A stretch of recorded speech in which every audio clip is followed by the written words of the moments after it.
혹시 주변의 작은 일에도 금세 화를 내는 사람이 있나요? 그 사람이 여러분의 친구일 수도 있고, 직장 동료일 수도 있고, 혹은 가족일 수도 있습니다. 아무리 사소한 일이라도 말이죠. 그냥 지나칠 수 있는 상황에서 갑자기 화를 내고 주변 사람들을 불편하게 만드는 사람. 우리는 이런 상황을 얼마나 자주 겪고 있나요? 사실 우리 대부분은 이런 욱하는 사람에게 어떻게 대처해야 할지 몰라서 당황하게 됩니다. 그들의 화에 휩쓸리거나 혹은 그들을 진정시키기 위해 지나치게 양보하곤 하죠. 하지만 오늘 이 영상에서 여러분에게 화 잘 내는 사람을 현명하게 다루는 방법을 알려드리겠습니다. 더 이상 그들의 감정에 휘둘리지 않고 오히려 상황을 주도할 수 있는 비법이 있습니다. 그렇다면 이제 화를 잘 내는 사람들의 공통적인 특징들을 먼저 알아보겠습니다. 이들이 왜 사소한 일에도 크게 반응하는지, 그리고 그들의 행동 패턴을 이해하는 것이 어떻게 도움이 될 수 있는지 함께 살펴볼까요? 첫 번째로 작은 일에도 과하게 반응하는 사람들입니다. 여러분도 이런 사람 한 번쯤 겪어보셨을 거예요. 예를 들어 친구와 대화를 나누다가 아주 사소한 농담을 던졌을 뿐인데 갑자기 얼굴이 붉어지며 화를 내죠. 이게 그렇게 화낼 일이야? 라고 생각할 정도로요. 이런 사람들은 사실 사소한 일이지만 마치 자기 존재를 위협하는 큰 공격처럼 받아들여요. 그러니까 말 그대로 작은 불씨에 온 집이 다 타버린 격이죠. 자존심이 조금이라도 상처받는 순간 그들은 공격적으로 반응하면서 자신을 지키려고 합니다. 그들의 화는 일종의 방어 기제라고 볼 수 있어요. 하지만 그 방어가 너무 과격해서 주변 사람들까지 지치게 만들죠.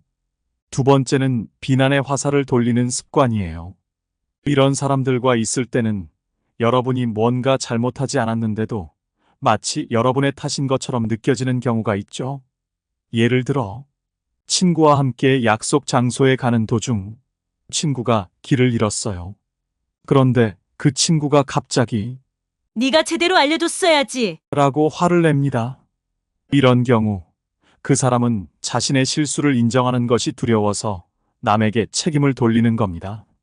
왜냐하면 자신의 실수를 인정하는 순간 자존감이 무너질까봐 겁이 나는 거예요. 그래서 스스로를 방어하기 위해 화를 내며 남을 비난하는 거죠. 사실은 자신을 보호하려는 방법이 서툰 것일 뿐입니다. 세 번째는 감정 기복이 심한 사람들입니다. 예를 들어 가족 모임에서 다 같이 즐겁게 이야기 나누다가 갑자기 어떤 한마디에 기분이 확 나빠져서 분위기가 싸늘했던 적 있나요? 이런 사람들은 자기 감정을 통제하지 못해요. 방금 전까지 웃고 있다가도 작은 자극에 쉽게 휘둘리고 그 감정을 주체하지 못한 채 폭발하는 거죠. 마치 끓어오르는 냄비의 뚜껑이 갑자기 열려 증기가 한꺼번에 확 튀어나오는 것처럼요. 이런 사람들과 함께 있으면 분위기가 순식간에 얼어붙어 당황하게 되죠. 그들은 본인도 모르게 감정에 휘말리기 때문에 주변 사람들도 혼란스러워지기 마련입니다. 마지막으로 통제 욕구가 강한 사람들입니다. 이 사람들은 자신이 계획한 대로 일이 흘러가지 않으면 화를 냅니다.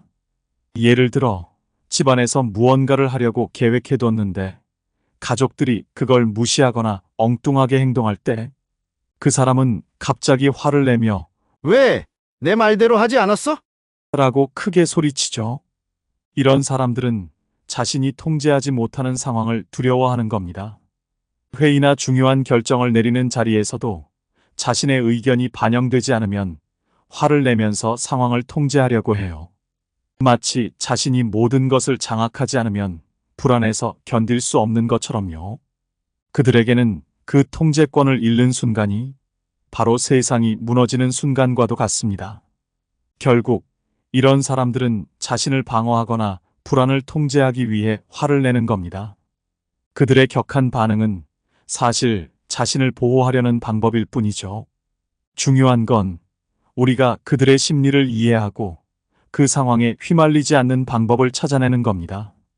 이제 화를 잘 내는 사람들과 마주할 때 어떻게 대처할 수 있을지 함께 알아볼 차례입니다. 피하는 것이 항상 정답은 아니죠. 그들의 감정에 휘말리지 않으면서도 효과적으로 상황을 해결하는 방법이 있습니다.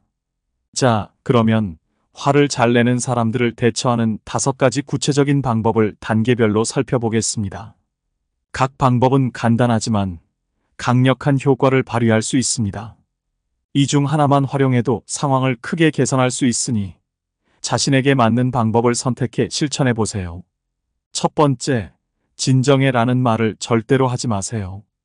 여러분, 화가 난 사람을 차분하게 만들기 위해 흔히 진정해라고 말하곤 하죠. 그런데 이런 경험 있으신가요? 상대방에게 진정해라고 말했을 때 오히려 더 크게 화를 냈던 적이요. 사실 이 말은 상대방을 더 자극할 수 있습니다.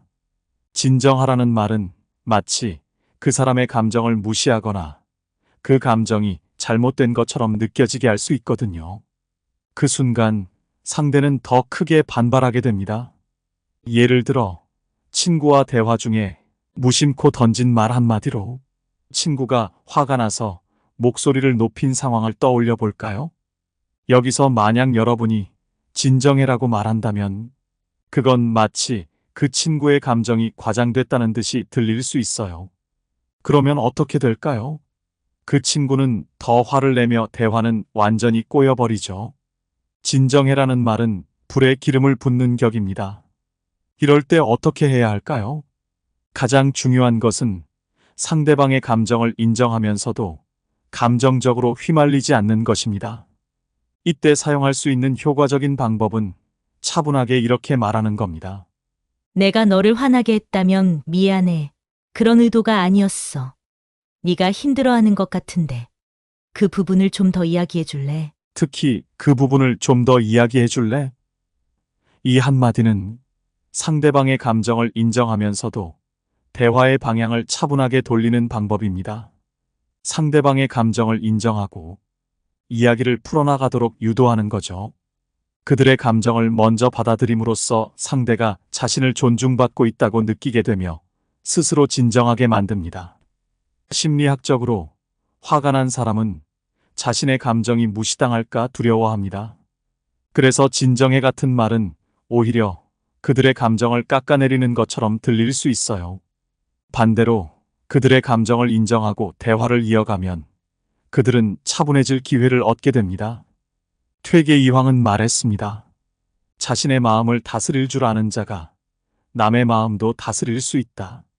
여러분이 먼저 차분함을 유지하고 상대방의 감정을 존중하면 결국 상황을 주도하게 됩니다. 좀 더 이야기해 줄래?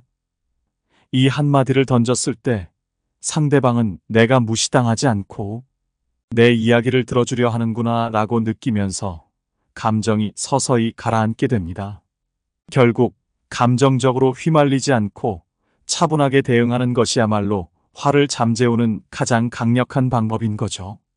두 번째, 절대로 아무 말 없이 그 자리를 피하지 마세요. 때로는 화가 난 사람과 대화를 이어가는 것보다 잠시 거리를 두는 것이 현명한 선택일 수 있습니다. 감정이 격해진 상황에서 계속 대화를 시도하면 문제는 더 꼬이고 갈등이 심화되기 쉽죠. 하지만 그렇다고 아무 말 없이 자리를 피해서는 안 됩니다. 왜냐하면 아무 말 없이 떠나면 상대방은 무시당했다고 느끼고 감정이 더 상할 수 있기 때문이에요. 한번 상상해 보세요. 여러분이 화가 난 상황에서 상대방이 아무 말 없이 갑자기 자리를 떠났다면 어떻게 느껴질까요? 아마도 내 감정은 중요하지 않은가? 또는 이 사람은 나와 대화할 생각이 없는 건가? 하는 생각이 들 수 있겠죠. 말없이 자리를 뜨는 것은 문제를 해결하려는 의지가 없다는 메시지로 받아들여질 수 있습니다. 이는 상대의 감정을 더욱 격앙시키고 결국 나중에 다시 만나더라도 그 감정의 불씨는 쉽게 꺼지지 않게 됩니다. 노자는 말했습니다. 물이 넘칠 때는 그릇을 기울이는 것이 아니라 물이 가라앉을 시간을 기다린다. 이 말처럼 급하게 상황을 회피하거나 끝내려 하기보다는 상대에게 시간이 필요하다는 걸 인정하고 기다리는 것이 갈등을 해결하는 가장 좋은 방법입니다. 따라서 적절한 거리두기를 할 때는 반드시 그 이유를 상대방에게 설명하고 나가는 것이 중요합니다. 그렇다면 어떻게 말해야 할까요? 지금은 우리 모두 화가 난 것 같아. 잠시 각자 생각을 정리하고 나중에 차분하게 다시 만나 이야기해보자. 이 한마디로 상대방에게 감정을 진정할 시간을 주는 동시에 대화를 피하지 않겠다는 의지를 표현하게 됩니다. 심리학적으로 화가 난 사람은 자신이 통제할 수 없는 상황에서 더 큰 감정 폭발을 일으키기 때문입니다. 그래서 대화를 회피하는 것처럼 보이지 않도록 감정을 인정하고 시간을 갖자는 의도를 명확하게 전하는 것이 중요합니다. 결국 말없이 떠나는 것과 달리 상대방에게 그 이유를 설명하고 나가는 것은 상대의 감정을 존중하면서도 상황을 이성적으로 풀어나갈 수 있는 첫걸음이 되는 것이죠. 세 번째, 감정을 환기시키세요. 여기 작은 회사를 운영하는 사장님이 있습니다. 평소엔 차분하고 침착하던 그가 어느 날 회의 중 갑자기 폭발하듯 화를 내기 시작했습니다. 직원들 모두가 깜짝 놀랄 만큼 그의 목소리는 사무실에 울려 퍼졌습니다. 왜 이런 식으로 일을 처리하는 거야? 분위기는 순식간에 얼어붙었죠. 직원들은 겁에 질려 말을 잃었고 모든 이의 시선이 그 사장에게 쏠렸습니다. 그때 팀장인 박 과장이 천천히 다가가 사장과 마주한 후 한마디를 던졌습니다. 사장님, 오늘 무슨 안 좋은 일 있으셨나요? 기분이 많이 안 좋아 보이십니다. 이 말이 나오자 사장은 한동안 말을 잇지 못했습니다. 여전히 분노가 서려 있었지만 그 한마디가 서서히 그의 마음을 풀기 시작했습니다. 그는 한숨을 길게 내쉬며 잠시 뒤에 팀장과 따로 대화를 나누고 싶다고 말했습니다. 이후 개인적으로 나눈 대화에서 사장은 업무 스트레스뿐만 아니라 오랜 가정 문제와 개인적인 갈등이 겹쳐져 그날 폭발한 것이라고 털어놓았죠. 직원에게 화를 낸 건 그 모든 고통이 쌓여온 결과였던 겁니다. 결정적인 이 한마디, 오늘 무슨 안 좋은 일이 있으셨어요? 는 단순한 질문 이상입니다. 심리학적으로 이 말은 상대방이 느끼는 감정의 진짜 원인을 탐색하게 만드는 힘이 있습니다. 화를 낸 그 순간, 그 사람은 자신이 왜 그렇게 감정적으로 반응하는지 정확히 인식하지 못합니다. 다른 문제에서 비롯된 감정을 현재 상황에 투사하는 경우가 많죠. 이를 전이된 감정이라고 합니다. 아까 박 팀장님처럼 사장님, 오늘 무슨 안 좋은 일 있으셨나요? 라는 질문은 그들이 현재 화를 내는 이유가 이 상황 때문이 아닐 수도 있다는 생각을 하게 만듭니다. 순간적으로 본인의 감정을 다시 들여다보게 하는 거죠. 그 순간 상대방은 스스로 내가 지금 다른 일 때문에 화가 난 걸까? 라고 생각하게 되고 그들이 느끼던 감정의 불길이 잠잠해집니다. 감정을 자각하는 순간 그 감정은 더 이상 통제할 수 없는 것이 아닙니다. 오히려 그 힘을 잃게 되는 것이죠. 이는 상대방의 격렬한 감정을 순식간에 환기시키고 그들이 진짜로 화가 난 이유를 깨닫게 해주는 강력한 도구가 됩니다. 율곡 이인은 말했습니다. 감정이 일어나거든 그것을 따르지 말고 깨달음으로 그것을 다스리라. 그들의 감정을 바로잡으려 하지 말고 스스로 깨닫도록 도와주는 것이야말로 감정을 잠재우는 핵심입니다. 네 번째, 경계를 분명하게 설정하세요. 상대방이 화를 낼 때 그들의 감정을 인정해주는 것은 중요합니다. 하지만 무조건 공감만 하다 보면 나 자신의 감정이 무시될 수 있죠. 따라서 상대방의 감정을 존중하면서도 내 감정을 보호하는 것이 중요합니다. 이럴 때는 이렇게 말할 수 있습니다. 네가 화나는 건 충분히 이해해. 하지만 이런 방식으로 이야기하면 나도 불편해.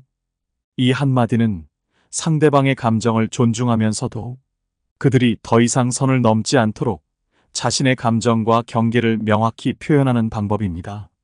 심리학적으로 경계를 설정하지 않고 무작정 상대방의 감정에 휘말리면 상대방은 그 감정을 계속해서 표출하려고 할 수 있습니다.